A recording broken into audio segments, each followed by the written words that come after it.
You're listening to the Mommy Labor Nurse podcast, where you'll gain the tools, knowledge, and confidence you need to erase the unknowns, feel in control, and have an even better birth no matter how you deliver.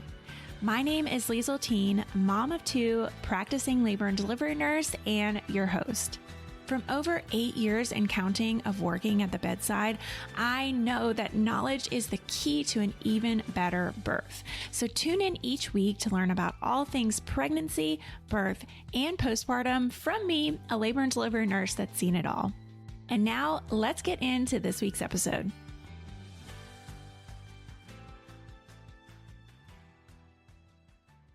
Happy Monday, you guys. We are halfway through the 12 weeks of birth. Yes, this is episode 6, and I chose a very, very informative episode. I put this one out a while back, but it talks about some of the most important things I think are just some of the most important and most popular questions that people have about birth, and specifically related to fears. Yeah, so I talk about pooping, I talk about pain, just like being afraid of painful contractions. I talk about tearing. I talk about like if your baby can actually fit through your vagina and just stretching and all of that good stuff. So I thought this episode was a really, really good one. Just pop right in the middle of this series, just to get you some good info going into your birth. So I hope you guys enjoy. Are you feeling a little overwhelmed, a little terrified about your birth? It makes sense. You clicked on this episode. It's all about fears during birth. I get it. But don't worry. I promise I got you covered. I am so excited to announce that the Birth It Up summer sale is on for a limited time. You can get 20% off my complete birth class bundle. That's right. All 3 of my best-selling online birth classes for just $79. Yes. So whether you're hoping for a natural birth, you're planning on getting an epidural, or you have a scheduled C-section, Birth It Up will give you the knowledge and confidence to rock your birth. So ditch the fear, head on over to mommylabornurse.com, grab this incredible deal before it ends on June 30th. And remember, you got this. I promise you got this. I'm going to help you, but you got this. And with Birth It Up, you'll be even more prepared. Can't wait to see you in there. All right, so fear. Fear is a big hindrance in labor, and a lot of first-time moms, a lot of second-time moms, a lot of third-time moms, a lot of moms who are about to give birth are very, very afraid of giving birth.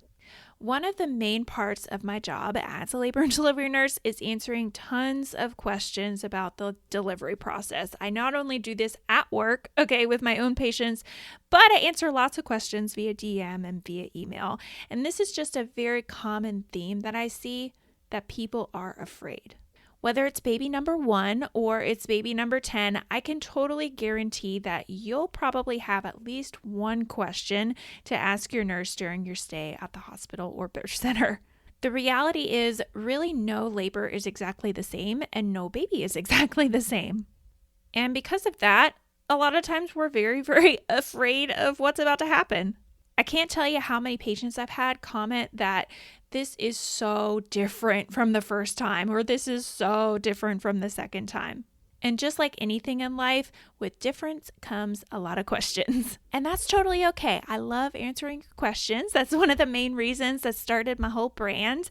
I really, really, truly love to educate. That is one of my favorite parts of my job as a nurse. I love to stress the importance of education to you guys, because being informed about your delivery will not only make you more confident, but it will also help to ease some of this anxiety and some of this dread that revolves around giving birth. Giving birth for the first time, or the 10th time maybe, is nerve-wracking for everyone. But reading, asking questions, engulfing yourself in the world of birth during your pregnancy and educating yourself will make it 100 times better, and will make at least most or some of this anxiety that you have go away. I promise. So after being present in so many deliveries over my years as a labor and delivery nurse, I've come to realize that there are a few common questions that are a little bit more popular than others, especially among first-time moms. And I said them in the intro, but we're going to go over them one by one here. So number 1, will I poop during labor? And what happens if I poop? So if you deliver vaginally and you're pushing out your baby, you're probably gonna poop at least a little bit, okay? I'm not saying definitely yes, every single person who delivers poops, but there's a fair chance that a little bit will come out as you're pushing your baby out.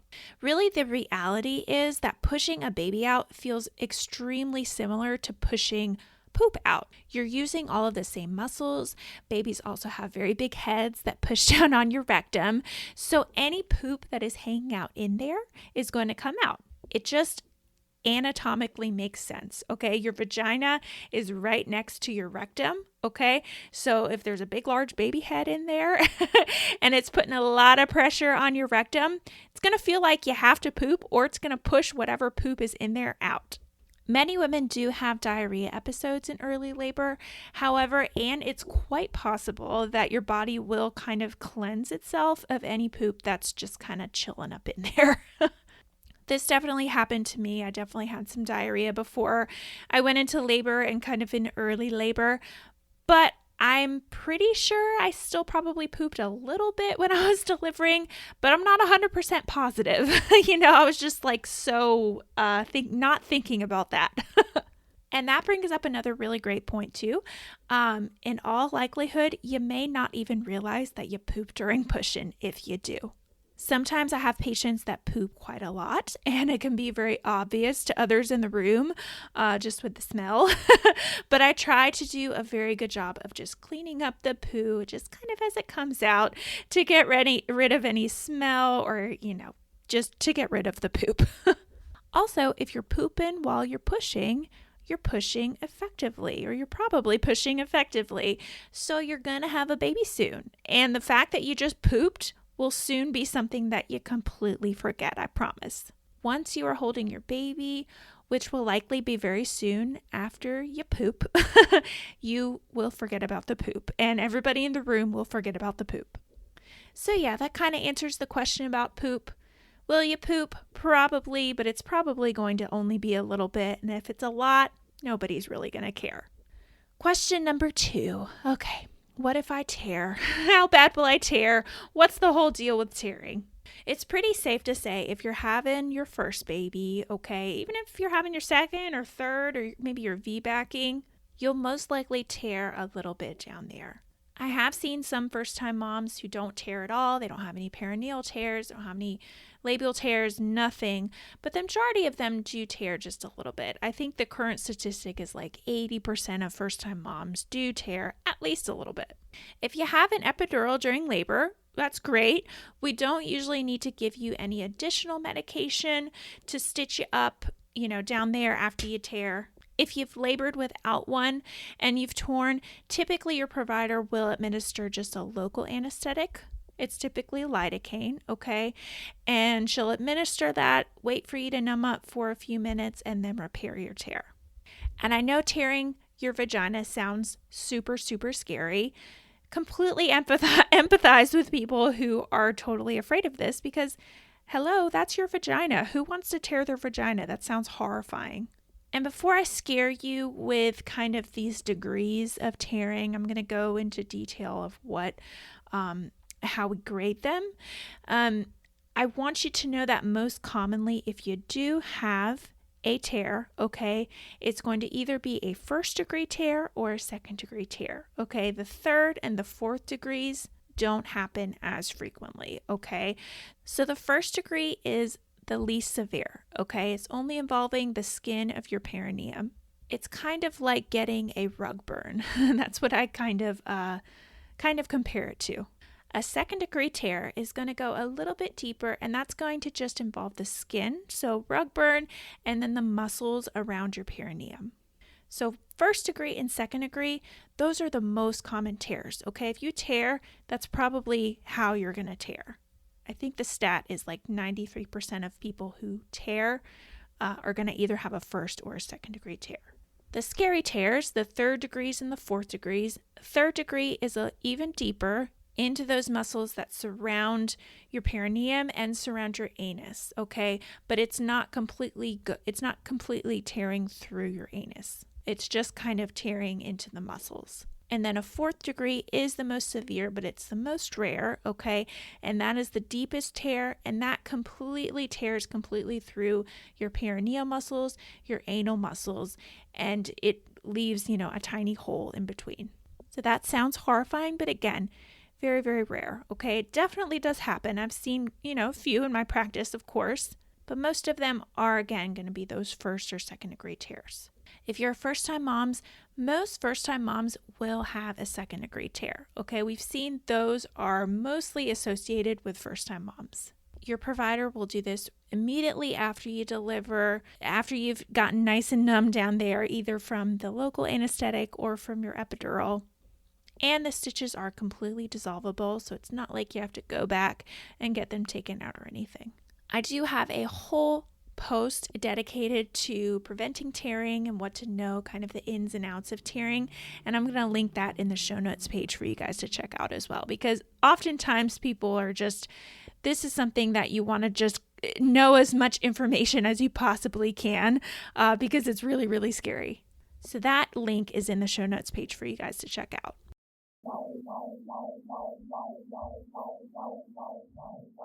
All right, the sound of that heartbeat means it's time for this week's segment of Birth It Up Babies. This one says, "Hi Liesel, I bought your epidural class 2 weeks ago before my due date, April 10th. I began doing exercises that were mentioned in your classes to help induce labor.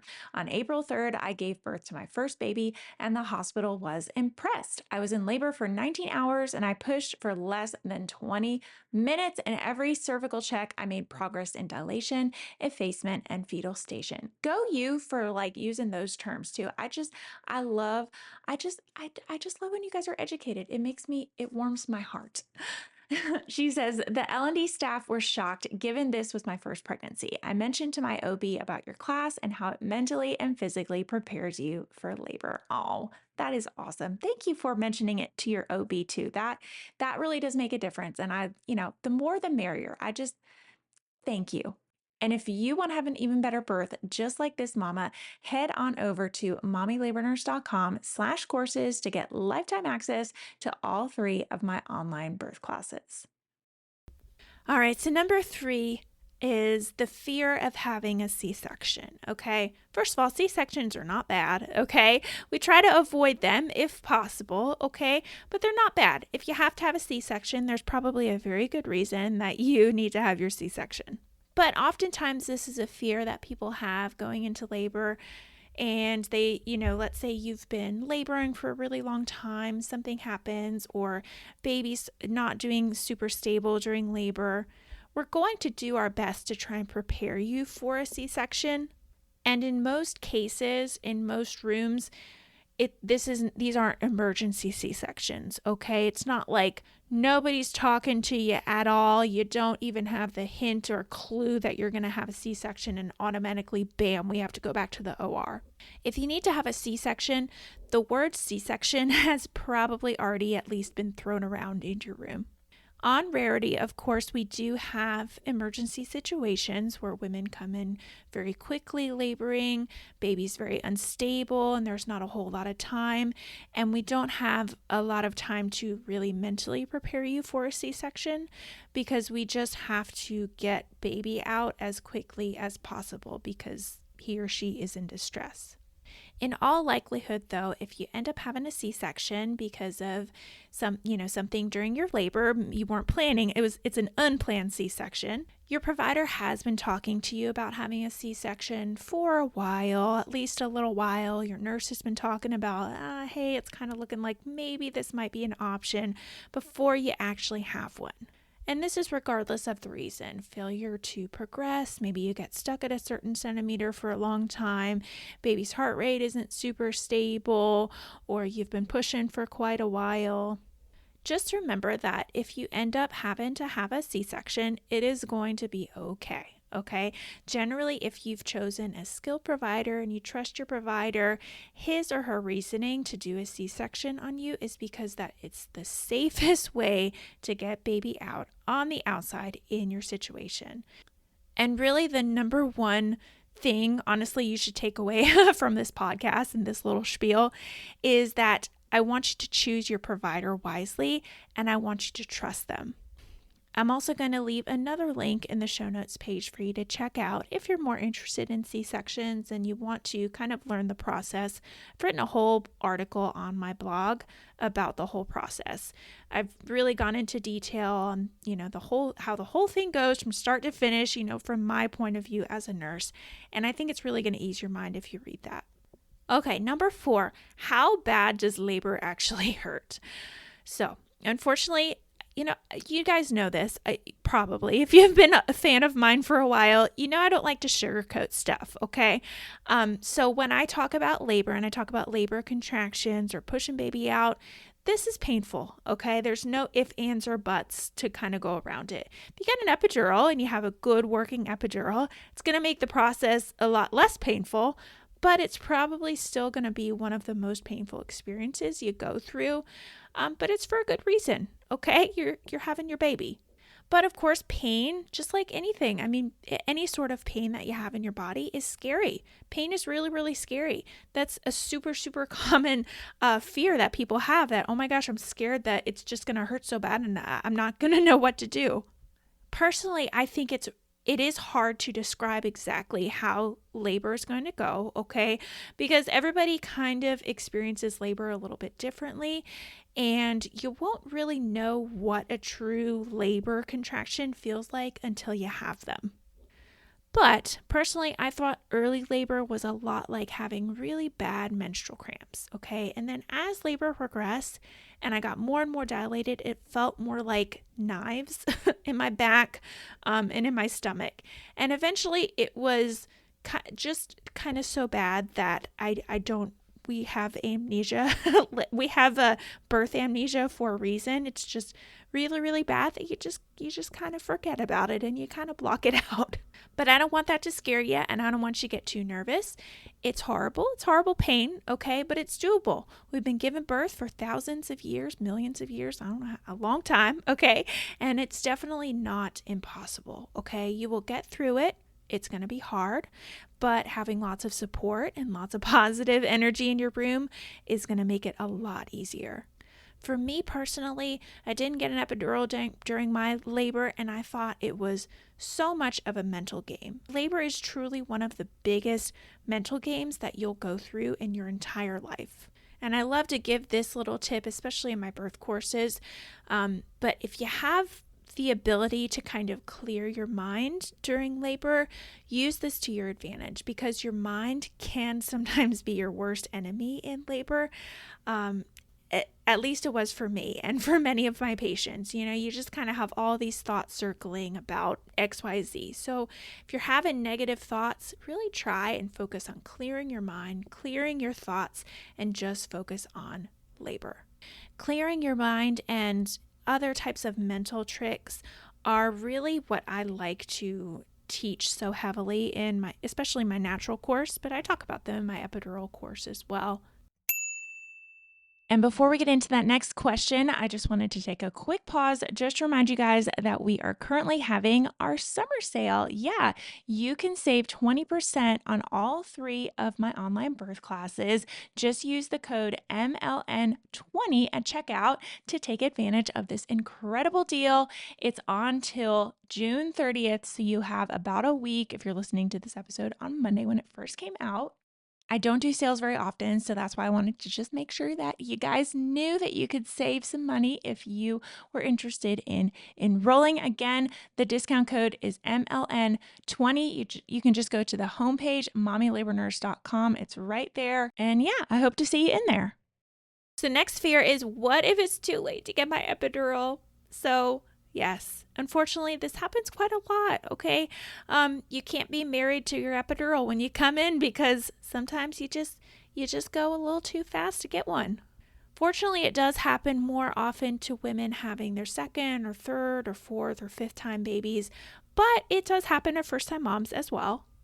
The thing with epidurals is there's really no set amount of centimeters that you you would be for your nurse to kind of tell you that it's a little bit too late. It's just kind of how your labor pattern is going, and it depends really on the situation. I've had patients that get epidurals at 10 centimeters, but this patient had been laboring and pushing for a long time, and it was clear we still had a little ways to go, but she wanted to try an epidural to kind of relax things and see if that would help.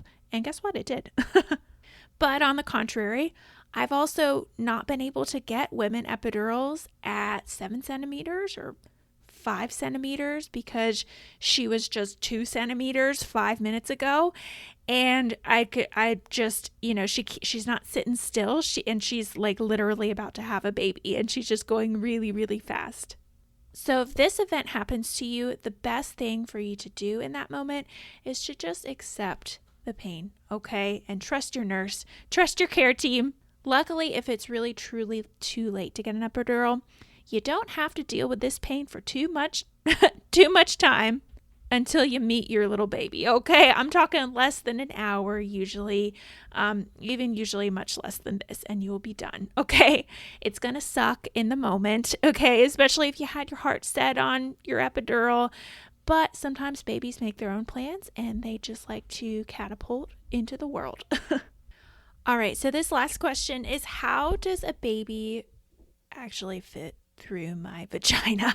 This is also a common fear. I get it. It doesn't logically make sense that an 8-pound human fits through a small opening. That just doesn't make sense, right? I think every first-time mom, and probably second or third or anytime moms, wonders this. How exactly does a 5 to 10-pound baby fit down there? It just doesn't make sense, but actually it does, okay? It may look like a small opening on the outside, but it has big potential, guys, okay? Your vagina was actually built to adapt accordingly, okay? It will stretch. It will stretch very, very big. In fact, the biggest hurdle is not actually your vagina, okay? Your vagina is going to stretch, okay? But it's getting baby underneath your pelvis and underneath your pelvic bone and through your pelvis. I've never actually met a woman who couldn't give birth through her small vagina. It either tears, or in extreme cases, your doctor will perform an episiotomy. I have met plenty of women who couldn't give birth through their tight pelvises, because pelvis is bone. It will hold a baby back. Your vagina is just muscle and skin, and it will stretch. Occasionally, we do see women that cannot give birth vaginally, okay? And this is due to a condition called cephalopelvic disproportion, CPD. You may be familiar with this if you've given birth before and you had to have a C-section, and maybe you were progressing and then all of a sudden you got stalled at a certain number. Your doctor may have thrown around this word. This basically means that your baby's head is not going to proportionally fit through your pelvis, okay? And you'll have to end up having a C-section. It's not necessarily that your pelvis is too small. It's more about it just not, baby's head isn't the right way, or baby's head isn't, fitting, and it's just the wrong proportion. Because really, if you have a small pelvis, you still can give birth vaginally. It's more about proportion. Unfortunately, it's nearly impossible to diagnose this CPD before labor, but if you're concerned about it, definitely speak with your provider. There have been many providers that have said to many women, oh, I think you kind of have a small pelvis. Maybe we should just schedule a C-section. And that is a myth, okay? We talk about that extensively in my VBAC episode. With the VBAC link, I interviewed the girls, Julie and Megan from the VBAC link, and they dispelled this myth. So if this was you, or maybe had this happen to you, or you want to learn more about it, definitely tune into that episode. And that is episode number 23, okay? We go over a lot of those weird myths and, that my baby is too small for my pelvis. That is a myth. On another note, true CPD, okay, is actually quite rare. Labeled CPD happens very much more often these days, usually because of labor interventions, okay? you get your water broken, Pitocin, epidurals, inductions, all of this stuff. So with that said, if you're concerned about your pelvis possibly being, labeled or possibly having this CPD, my best 3 tips are to try and labor without the use of an epidural, go into labor spontaneously, and labor at home as long as possible. Really just trying to decrease as many interventions as you possibly can. That way you give your baby the best possible shot of having a vaginal delivery without having interventions. And with epidurals, this hasn't been shown necessarily, but when I say labor without the use of an epidural, I say labor either without the use of an epidural or get a labor epidural kind of late in the game. Because some people are, they want epidurals. I get that. I'm not saying you absolutely cannot deliver vaginally if you have a small pelvis with an epidural. On another note, baby's head definitely molds, okay? If you know what molding is, baby has these bones in his head or in her head, and there's these things called sutures, and it's basically that there's like 2 bone plates on babies' heads and they can overlap, and this is called molding. So they kind of mold and shape to your pelvis so they can fit through. If you've ever seen a baby with a cone head, this is kind of what I'm talking about. So yeah, that is it for fears. Those are definitely the most common fears that I have found during labor. And I hope I've kind of addressed and answered some of them. My goal personally as your nurse, as your labor and delivery nurse, is to be your sounding board and to be your source for questions, because I know you have a ton, okay? And it's okay. We got your back, okay? If you've ever got a burning pregnancy or labor question that you're afraid to bring up with your provider, please don't hesitate to contact me. I'm always available via email. I can't directly answer medical questions, but I do like help dispelling myths, and I do like answering general questions about labor. So send me an email at hello@mommylabornurse.com. Send me a DM, leave me a comment on one of my posts. I've already had many women write to me, send me emails, leave me DMs, or leave me comments personally, and I would be glad to assist you in any way possible. That is it for this episode. I hope to see you guys next week. Already feeling a little more confident about pregnancy, birth, and newborn life? Don't forget to hit that subscribe button so you can continue to erase the unknowns and never miss an episode. And if you're looking for even more, Instagram is definitely where I hang out the most. Come join our community of more than 500,000 moms for birth education, tips, and solidarity. You can find me at mommy.labornurse. Check out today's show notes and a searchable library of every Mommy Labor Nurse podcast episode at mommylabornurse.com/podcast.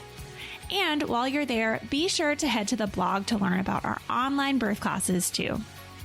See you next week, and remember, you can have an even better birth no matter how you deliver.